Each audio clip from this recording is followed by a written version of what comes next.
Hola, ¿qué tal? ¿Cómo están? Bienvenidos a la Muga Verano. Todavía con el shock en el cuerpo, con la conmoción tras los atentados en Barcelona, en la ciudad condal y en Cambrils. Hoy hemos conocido que han sido 15 personas las que finalmente fallecían en esa masacre en las Ramblas, en pleno centro de Barcelona. Hoy queremos analizar desde diferentes puntos de vista cómo hacer frente al terrorismo yihadista, cómo combatir la zarpa terrorista que amenaza a todo el mundo. Y también hemos salido a la calle para conocer las opiniones de muchos viandantes que todavía siguen atemorizados, con el miedo en el cuerpo, después de lo ocurrido la pasada semana en Cataluña. Bueno, es que nosotros somos de Cataluña, o sea que pues se vive con mucha pena, supongo que porque aún te toca más siendo de tu zona. Y con miedo, bueno, no te voy a negar que hay un poco de miedo, pero creo que tampoco nos puede vencer el miedo. Tenemos que intentar todos juntos vencerlo y salir adelante. Y hay que acabar con esto ya, o sea, que el gobierno ponga medios y que esto ya se acabe. Postres Tradicionales de Uzama es una empresa familiar que elabora productos de la más alta calidad. Cuajada, yogur, helado, queso. Cuidamos los detalles y elaboramos los más típicos postres de nuestra tierra. Postres Tradicionales de Uzama, con un sabor excelente y máxima calidad. Analizamos hoy en el programa todas las claves del atentado terrorista en Cataluña y damos la bienvenida al experto en seguridad, Gustavo Galarreta. ¿Qué tal, Gustavo? Bienvenido, buenas noches. Hola, buenas noches. Gracias por estar aquí. No, gracias a vosotros. En días de mucho trabajo, ¿verdad? Sí. Y de mucho análisis de lo acontecido, ¿verdad? Es importante realizar un análisis para luego, posteriormente, evitar este tipo de atentados. Damos también las buenas noches a Manuel Martorell, es periodista, especialista en temas relacionados con el islamismo y con el yihadismo. Manuel Martorell, ¿qué tal estás? Bienvenido, Hola, buenas noches. Gracias por estar con nosotros, gracias. También nuestras buenas noches para Javier Aisa, periodista especializado en temas relativos al yihadismo, al mundo musulmán, al mundo árabe. ¿Qué tal, Javier? ¿Qué tal, Amaya? Buenas noches. Bueno, primer análisis, Javier, comenzamos contigo de lo ocurrido en Cataluña. Hoy muy pendientes de esa búsqueda de la persona que fue capaz de arrebatar la vida de 15 personas en las Ramblas de Barcelona. Hemos sabido que son 15 definitivamente las personas muertas. ¿Qué primer análisis se puede hacer de este atentado esperado, inesperado? Bueno, que es uno más de los ataques que llevan a cabo personas que bien con directrices o simplemente por influencia ideológica dentro de lo que significa el fenómeno yihadista, pues entonces esta especie de ataques permanentes en una cuestión que se puede denominar un yihadismo global, por tanto afecta a todo el mundo, violento, porque parte de un análisis, diríamos, que de la obligatoriedad de utilizar la violencia para llevar a cabo su forma de entender el Islam, y luego también, diríamos, un Islam, una interpretación radical de todas estas cuestiones, bueno, pues ha sucedido en Barcelona como puede suceder en cualquier otro lugar del mundo, bien sea Europa, bien sea también y especialmente los países árabo-musulmanes, ¿no? Donde no nos olvidemos y donde más muertos, más personas asesinadas hay por este tipo de corriente de personas que están dentro de esta corriente en el seno del Islam, ¿no? El riesgo cero, no existe la posibilidad de atajar, todas las posibilidades de atentado son imposibles, pero ¿ha fallado algo, Gustavo? Yo entiendo que no ha fallado nada y voy a un poco intentar ahondar el porqué, mi opinión, de que no ha fallado. El tema de la elaboración del atentado previo, que en Alcanar se produjo una explosión a la hora de manipular un tipo de explosivos. Eso quiere decir que no tienen acceso a explosivos, quiere decir que tras la modificación del Código Penal del año 2015, el acceso a explosivos es totalmente restringido y hay una serie de patrones a realizar antes de adquirir esos explosivos. Hay un control total por parte de las fuerzas y cuerpos de seguridad del Estado. el tema de que el iniciador, el explosivo, el TATP, la madre de Satán, como ellos lo denominan, que haya sido lo que ha fallado, es importante porque no tienen acceso a los productos químicos que estabilizan ese tipo de explosivos. Segunda parte, el tema de armas blancas. No han sido capaces de adquirir armas de fuego en el mercado negro, lo cual indica que el control de armas dentro de España, que en este caso el control de armas, por ejemplo, las intervenciones de armas por parte de la Guardia Civil, está muy controlado y realiza una serie de controles a la hora de acceder al armamento por parte de personas que forman parte del crimen organizado o grupos terroristas. No tienen un fácil acceso a ese armamento, lo cual ayuda a que este tipo de atentados tengan que ser realizados con armas blancas o con unos medios muy primarios. Tomamos buena nota de ese primer análisis, luego veremos a ver cómo contempla la ciudadanía también ese nivel 4 de alerta en el que se encuentra España, que no se ha elevado el nivel y las consecuencias de todo ello. Pero antes, Manuel Martorell, ¿qué primera mirada se puede hacer a esta masacre en Barcelona? ¿Cómo bloquear esa zarpa terrorista? ¿Cómo combatir el yihadismo actualmente? Bueno, yo creo que se ha repetido hasta la saciedad, que cualquiera puede hacer lo que sea en cualquier momento, ¿no? Por muchas barreras de cemento, por muchas medidas de seguridad, siempre habrá una posibilidad. Yo creo que el problema no está aquí, es decir, nosotros estamos hablando de cómo aumentar nuestra seguridad, pero eso creo que es como poner puertas al campo, ¿no? Yo creo que este problema viene de otro sitio, viene de un problema que hay en otros países, en los países musulmanes, y yo creo que la clave está ahí, pues lo que hemos dicho siempre, hay que ir a los orígenes del problema, ¿no? A las causas del problema, ¿no? Y el problema, valga la redundancia, está ahí, es decir, cómo atajar ese problema en los países de origen.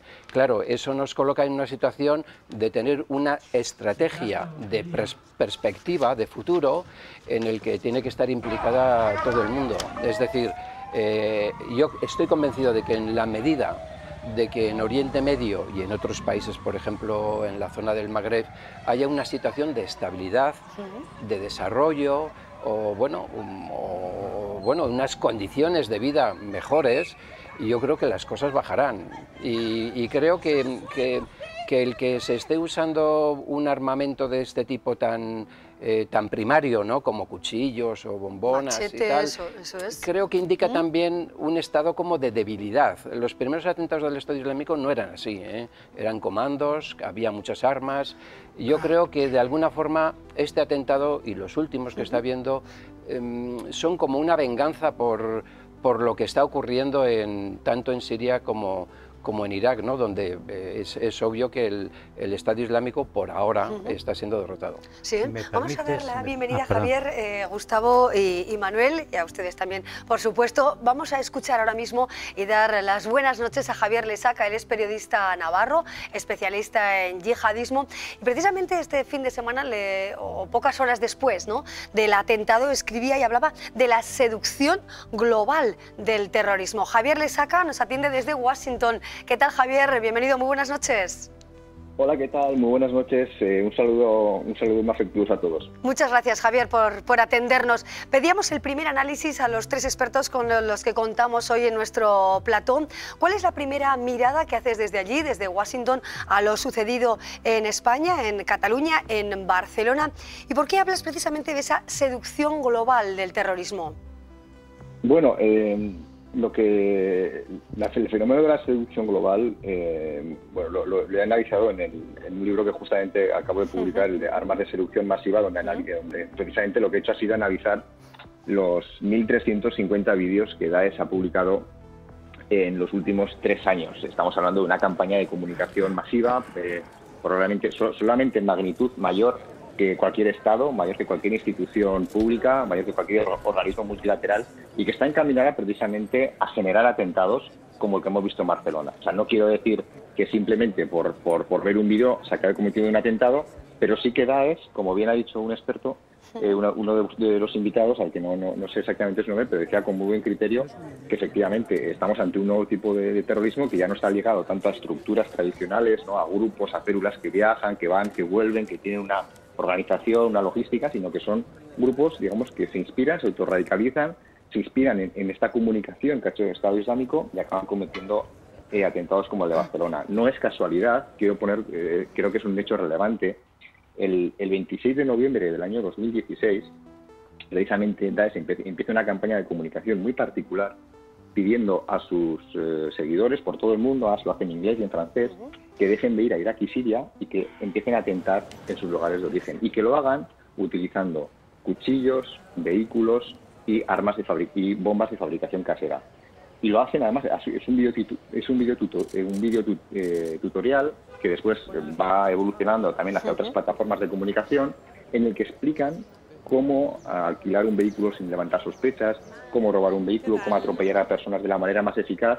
Incluso hay un vídeo en el que muestran cómo hacer el explosivo que estaban haciendo en Alcanar, exactamente el mismo, ¿no? Y entonces aparece un terrorista, exactamente igual que Heisenberg, el de Breaking Bad, haciendo un explosivo que es el que estaban haciendo en la casa de Alcanar. Por eso cuando hablo de la seducción del terror, es que realmente hay toda una estrategia de comunicación pensada para provocar actos como el de Barcelona. ¿Y cómo combatir precisamente, Javier, esa narrativa del odio, odio a esta parte del mundo, ¿no? Se han dedicado recursos ilimitados precisamente a esa narrativa del terror. ¿Cómo combatirlo? ¿Qué hacer?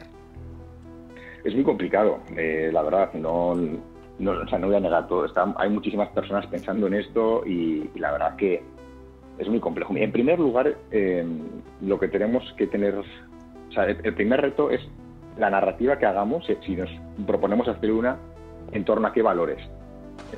Porque claro, la propuesta de Daesh no es constructiva, es puramente destructiva, ¿no? Es ven a destrozar todo, mata, destruye, es una propuesta muy nihilista en ese sentido, y es muy difícil competir con una propuesta nihilista. Y luego, claro, sí que es cierto que Europa u Occidente tienen muy complicado los países de generar una narrativa común. Lo estamos viendo en Europa, lo estamos viendo en España. Es muy difícil que definir mensajes de unidad. En segundo lugar, es cómo los hacemos atractivos. Imaginémonos que somos capaces de crear una narrativa conjunta, pero ¿cómo la hacemos atractiva? ¿Cómo la ponemos de moda? ¿Cómo la hacemos igual atractiva que estos vídeos en los que Daesh hace que parece que estás jugando al Call of Duty o estás jugando a ser Heisenberg de Breaking Bad, ¿no? Y después, ¿quién va a ser el portavoz de esas ideas? ¿Qué portavoces van a ser los creíbles? ¿Van a ser los estados, los gobiernos? ¿Va a ser la sociedad civil? ¿Qué agentes de comunicación vamos a encontrar para hacer esa comunicación creíble? ¿Es posible? Y por supuesto hay que hacerlo todo de la mano de las empresas de tecnología, de las grandes empresas de tecnología que tienen las plataformas para difundir estos mensajes, ¿no? Entonces es complejo, pero yo creo que poco a poco iremos entrando en Nos quedamos con esas claves, desde luego, de la dificultad para combatir, desde el punto de vista también de la información y de los mensajes, pero queremos ver, ¿no?, desde aquí qué análisis, ahora quizá más tranquilo, se puede hacer después de estos días de conmoción en España y en el mundo. Javier Lesaca, muchísimas gracias por estar con nosotros y muy buenas noches. Perfecto, un saludo a todos. Gracias, Javier. Un saludo cariñoso, por supuesto, desde Washington, el periodista Javier Lesaca. Javier. Sí, yo quería abundar en la opinión de Manuel. Estoy de acuerdo con lo que él plantea, pero soy mucho más pesimista, porque, a ver, habría que estudiar bien, con claridad, lo que es la naturaleza de este tipo de grupos yihadíes, que no surgen ahora. Existen desde los años 70 e incluso, diríamos, mucho antes, esa tendencia, insisto, en el seno del Islam más ultrarreaccionario, ultraconservador, que vacía de contenido muchas de las palabras del Islam, entre ellas la de yihad, porque la palabra yihad no significa estrictamente, como muchos pueden interpretar, como violencia, sino otra cuestión que es esfuerzo personal, diríamos, por mejorar la ética de cada una de las personas. Pero sí existen grupos que de la historia del Islam hacen una interpretación absolutamente sesgada, manipulada, que bien, hoy es Daesh, pero antes fue Al-Qaeda, y yo creo que ya ni habría que referirse ni a Al-Qaeda ni a Daesh, sino a múltiples grupos de estas características que están diseminados por el mundo. Daesh puede ser derrotado, desaparecerá, pero surgirá en cualquier otro país con otro tipo de nombre, como se acostumbra a plantear muchas veces por parte de estos grupos. Entonces, si no se van a las causas, a la matriz o a las matrices ideológicas de este pensamiento, y en eso tiene que ver mucho la reforma interna también dentro del Islam, si no se va también a toda una serie de causas, de sistemas o de gobiernos corruptos, aliados muchos de ellos de los países que ahora mismo en Europa sufren los atentados yihadíes, si no se revisan cuestiones que tienen que ver también con estas dictaduras o con la problemática económica, pues este tipo de grupos, avance, ¿no? este tipo de grupos seguirán existiendo. Pero yo insisto en que ahí la propia comunidad musulmana, en la medida que también es atacada, tiene que aislar a este tipo de movimientos para dar salida a propuestas completamente diferentes, como en el fondo nos plantean muchos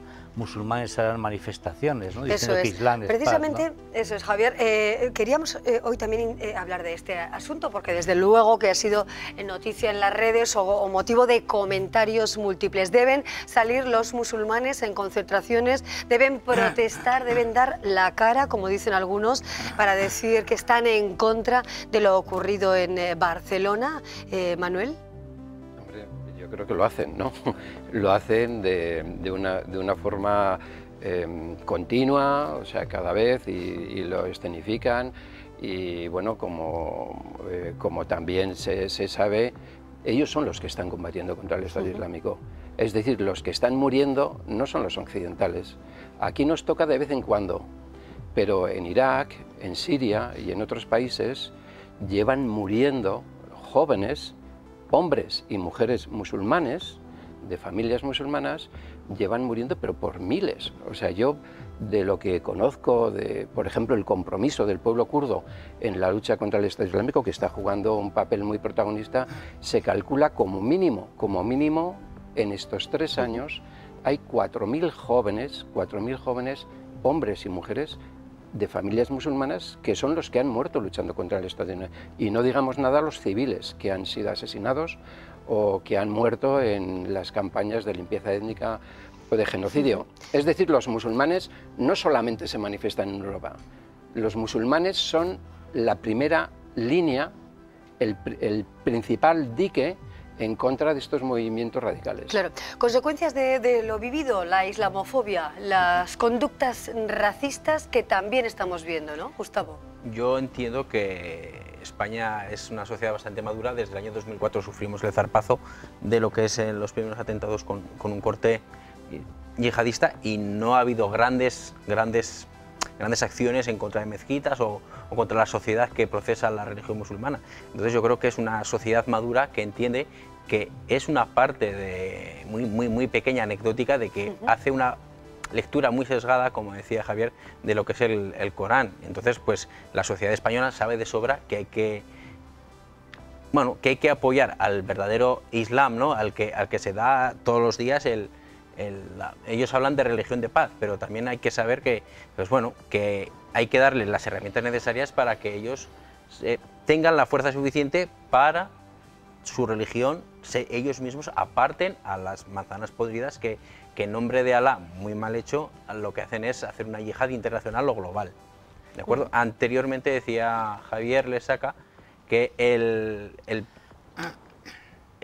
proceso de propaganda que tiene ISIS o anteriormente Al-Qaeda, en su periodo álgido, el ISIS ingresaba en sus arcas 2 millones de dólares.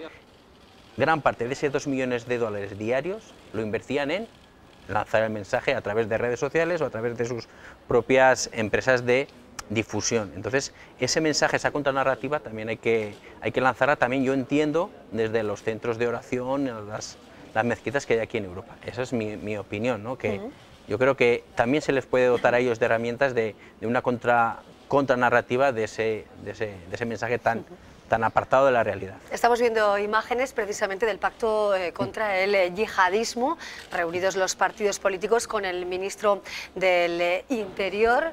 ¿Qué valoración se puede hacer de la actuación del Gobierno en este sentido? También de la actuación de los Mossos de Escuadra, tanto en Barcelona como en Cambrils. Hemos visto a muchas personas jaleando, aplaudiendo a los Mossos de Escuadra. Hay quien también ha criticado, por ejemplo, la actuación de la policía en Cambrils. Cambrils al abatir a varios terroristas. ¿Qué valoración se puede hacer de todo esto? La valoración que está haciendo ahora mismo, lo que yo entiendo, la sociedad española, es el buen trabajo que han realizado los Mossos. Este buen trabajo ante una acción, una reacción propia de los Mossos de Escuadra, ha sido un buen trabajo previo de años y años de preparación. Los Mossos son una de las fuerzas y cuerpos autonómicos, al igual que la Ertzaintza, igual que Policía Foral, que trabajan mucho el tema de la radicalización. ¿Por qué? Porque solo en Barcelona han sido detenidos desde el año 2012, solo en Barcelona, 50 personas por tema de terrorismo. Entonces, ellos llevan mucho tiempo trabajando, pero reaccionar ante un episodio como el de este fin de semana es una labor encomiable. La coordinación ha sido muy buena, no solo por parte de lo que son las cúpulas o las élites políticas, sino el día a día de los trabajos de los compañeros de policía, la Guardia Urbana de Barcelona, la Policía Nacional, Guardia Civil y también los Mossos. El trabajo yo creo que ha sido un trabajo bueno, una reacción adecuada. Y en materia de que se abatan a 4 terroristas con intención de matar, entonces yo estoy que hay que reaccionar ante esa posible amenaza con la reacción suficiente, una reacción proporcionada ante una amenaza de muerte, usar el arma de dotación adecuada, pues es así. Que estaríamos hablando ahora de víctimas si esas 4 personas no habrían sido abatidas. Bueno, así están las cosas, son los diferentes puntos de vista sobre lo ocurrido en los últimos días en Cataluña. Y muchos, desde luego, contaremos dentro de un tiempo dónde estábamos o cómo vivimos este atentado, en qué lugar nos encontrábamos o qué estábamos haciendo. Es lo que hoy hemos preguntado en las calles a algunos ciudadanos de la capital navarra y también a algunos turistas con los que nos hemos encontrado. Pues estaba viendo la tele, fíjate, y cambié de canal y me encontré con todo esto. Digo, ahí va, no puede ser. Y me enteré por la tele, claro. Fatal, o sea, por la tele, pero muy mal, o sea, fatal. Y estamos con ellos. Yo cada vez que me acuerdo me da hasta pena. Enseguida, antes de que lo dieran en la televisión, porque mi marido tiene mensajes en el móvil y enseguida, yo creo que no había, en cuanto lo anunciaron. Pues estaba en el pueblo, cuidando las ovejas de mi hermano. Sí, pues estábamos toda la pandilla de viaje en Asturias y saltó un tuit en el móvil de una de las amigas y nos llamó nuestra familia, nos empezó a decir, ostras, ha pasado algo en Barcelona, y bueno, empezamos a escuchar y a leer por Twitter y desde lejos pues a enterarnos más o menos de todo lo que podíamos. Al principio yo quedé bien parada, la verdad es que no me lo creía, ¿no? O sea que vas viendo en distintos sitios y luego pasé en Barcelona, que está muy cerca de nuestro pueblo, y la verdad que te quedas ahí con pena, como decía mi compañera, ¿no? Que no sabes cómo salir adelante, o sea que es una situación muy compleja, ¿no? La verdad, y estás pensando con todo el mundo que estaba ahí y ostras, es que la verdad que se pone la piel de gallina, ¿no? Bueno, pues así se sentía, ¿no? Ese mazazo del terror, Javier. Sí, claro, y empieza a recordar pues muchos atentados de esta naturaleza, ¿no? Lo que pasa es que luego, bueno, también tendemos a olvidar, pero sobre todo yo creo que se hablaba antes de la islamofobia y demás, pues quizá no existe acá como en otros lugares, ¿no? Pero desde luego lo que sí existe es una tremenda ignorancia, un desconocimiento de lo que es un fenómeno de estas características, dentro de lo que es también el desconocimiento sobre el Islam, sobre el mundo árabe o sobre nuestra propia historia, ¿no? Y con eso también juegan, digamos, los terroristas para reivindicar atentados o cometer atentados aquí o allá, ¿no? Pero, diríamos, esa necesidad del encuentro con las comunidades islámicas mutuamente, en vez de pensar siempre en temor o en rechazo o en, bueno, pues esto no son nuestras culturas, pues mejor que lo solucionen finalmente con el envío de tropas allá, ¿no? A ver si se soluciona algo. Nunca ha dado eso buenos resultados, ¿no? Es un trabajo más a largo plazo porque, insisto, esto es un yihadismo global, ya que afecta a todo el mundo, donde el hecho de la violencia como principio, incluso como obligación por parte de estos grupos yihadíes, dentro de lo que es su interpretación del Islam, es absolutamente esencial. Y luego además de que, bueno, llega un momento en que ellos están también a la ofensiva, es decir, en toda una serie de escenarios de entrada en el propio Oriente Próximo, y luego ya acompañado con, diríamos, las campañas europeas que pueda haber de atentados. Sí, también, ¿no? Buscamos otros testimonios de personas vinculadas a Navarra que estaban ahí precisamente en las Ramblas en el momento del atentado. Es el caso de Javier Zapata, con familia aquí en Milagro, en la Ribera, aunque afincado ya hace muchos años en la ciudad condal. Javier Zapata, ¿qué tal? Bienvenido, buenas noches. Hola, buenas noches. Javier, cuéntanos dónde estabas, cómo viviste tú esa tragedia. Bueno, pues desgraciadamente me tocó muy cerca porque, bueno, yo estaba justo en la Rambla, a la altura del Palacio de la Virreina, cerca de la calle del Carmen, que es donde vivía mi madre hace muchos años.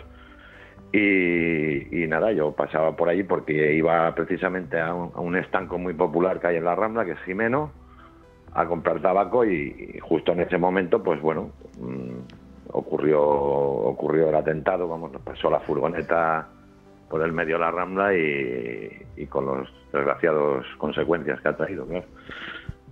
¿Cómo se viven días después esas Ramblas de Barcelona, ¿no? Tú que llevas tanto tiempo paseando por esas Ramblas cualquier día del año, ¿no? ¿Cómo está la ciudad hoy?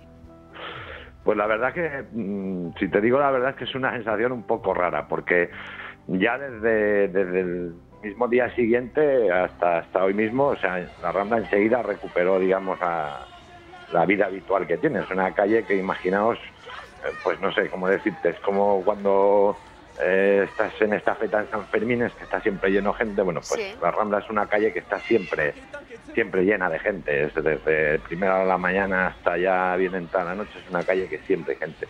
Y la verdad es que, bueno, se ha recuperado bastante bien la vida, la gente pues pasea, no parece que haya ocurrido nada, pero en realidad sí que se palpa, no sé cómo decirte, es como una sensación un poco difícil de explicar. Claro.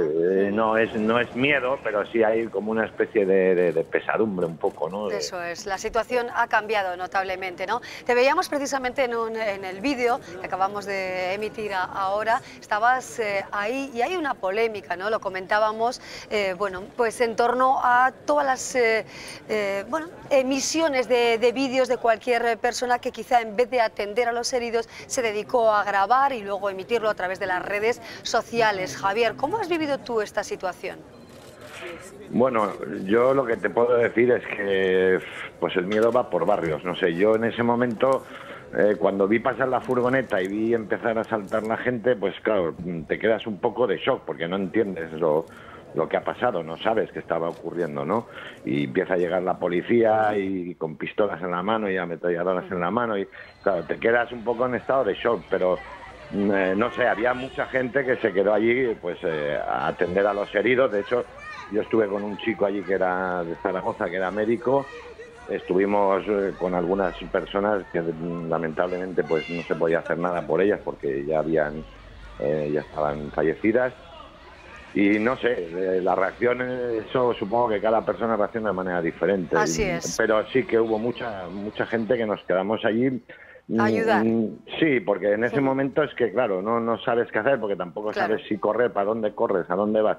Y lo primero que te sale es, pues claro, ver gente en el suelo sangrando, herida, gritando. Y pues bueno, lo más de esto te quedas e intentas echar una mano. Luego, te digo la verdad, enseguida, entre que pasó la furgoneta y empezaron a llegar ambulancias y policías, pues pasó poco tiempo, pasarían 3-4 minutos, quizás llegó ante la policía, evidentemente, que las ambulancias. Así es, gracias Javier, nos quedamos con ese testimonio de la ayuda que brindaste, por supuesto, a las personas que tuviste cerca y que tristemente sufrieron de forma muy sangrante, ¿no?, este atentado. Gracias Javier, y un abrazo cariñoso desde tu tierra, podríamos decir así. Gracias y buenas noches. Muy bien, muchas gracias. Muchas gracias. Manuel, ahora hablamos también del miedo que se genera a viajar, a visitar otras ciudades, el miedo que de alguna manera atenaza, ¿no? Sí, bueno, el miedo yo creo que bueno, es una circunstancia también muy coyuntural, ¿no? Es decir, no sé, ahora quién se acuerda de los atentados de Atocha, ¿no? Yo creo que esto va pasando, ¿no? Bueno, los analistas del sector turístico dicen que momentáneamente puede, precisamente por este efecto del miedo, seguramente Barcelona tendrá un bajón como atractivo turístico, pero ellos mismos piensan que luego se repondrá, ¿no? Yo creo que desgraciadamente el tiempo lo olvida todo, ¿no? Dentro de unos cuantos años pues ya no nos acordaremos de lo que está pasando, pero yo creo que el problema, donde surge el problema, seguirá existiendo. Es decir, tal vez a nosotros el miedo se nos haya pasado, pero a la gente que lo está sufriendo directamente no se le habrá pasado. Así es, vamos a escuchar también otros testimonios de personas con las que hoy nos hemos encontrado y a las que les hemos preguntado si tienen miedo a viajar, si esto de alguna manera les va a hacer cambiar su hoja de ruta vital. Lo vemos.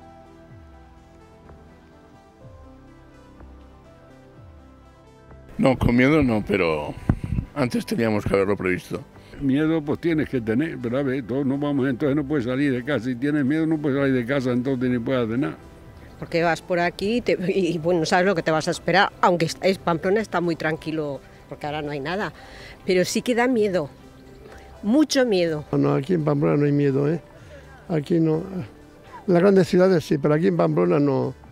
Podemos estar tranquilos de momento, gracias a Dios. Bueno, no te voy a negar que hay un poco de miedo, pero creo que tampoco nos puede vencer el miedo. Entonces, para adelante, seguir para adelante y que no ganen esta partida. Si empezamos a tener miedo, yo creo que nos ganan. Se pone la piel de gallina, ¿no? Y después ves la gente que colabora, la solidaridad de toda la gente de España, de todo el mundo, ¿no? Y esto, ves que no estás solo, ¿no? Lo que pasa es que es un problema que claro, que te da miedo, la verdad es que sí que te da miedo.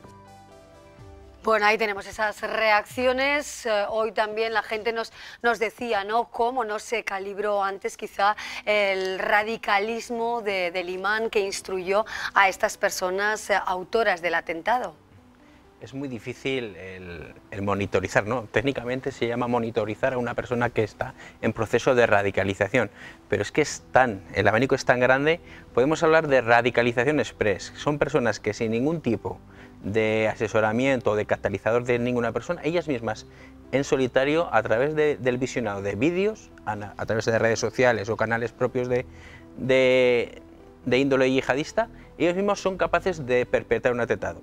Otro tipo es una célula que recibe una formación, recibe una financiación y recibe unas órdenes. Y otro tipo es una célula totalmente aparte, que una persona realiza la acción de catalizador y reúne a una serie de personas que adoctrina para la realización de un atentado. O sea, el abanico es tan grande que sería imposible el cerrar todas las puertas de posibles personas que se están radicalizando. ¿Por qué? Porque han abierto el abanico a tantas posibilidades que es prácticamente imposible. El trabajo es impresionante, que se realiza desde todas las fuerzas y cuerpos de seguridad del Estado. 2 minutos tenemos que terminar. Javier, una última reflexión. Encontramos unidad en las calles de nuestro país en contra del terrorismo, menor diferencia quizá entre los partidos políticos a la hora de reaccionar, ¿o no? No, yo creo que eso está bien y es positivo, ¿no? Porque es la única forma de atajar, por lo menos acabo de dar una respuesta rigurosa a este tipo de desastres, ¿no? Pero yo insisto, es decir, mientras no se atajen las causas o no se apoye a aquellas organizaciones o movimientos en el seno del Islam, del mundo árabe islámico, que preconizan alternativas que no tienen nada que ver con la violencia, sino lo contrario, pues poco tenemos que hacer. Lo que pasa es que me da la impresión que los gobiernos o los estados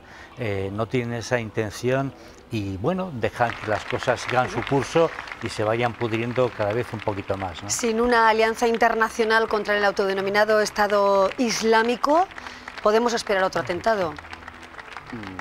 Claro, bueno, y si no hubiera la alianza también, es decir, yo creo que, como hemos comentado antes, que lo que hay que hacer es ponerse a trabajar y realmente poner en marcha una estrategia, pero claro, eso supone invertir, eso supone relaciones diplomáticas, eso supone estrechar las relaciones en vez de levantar muros, ¿no?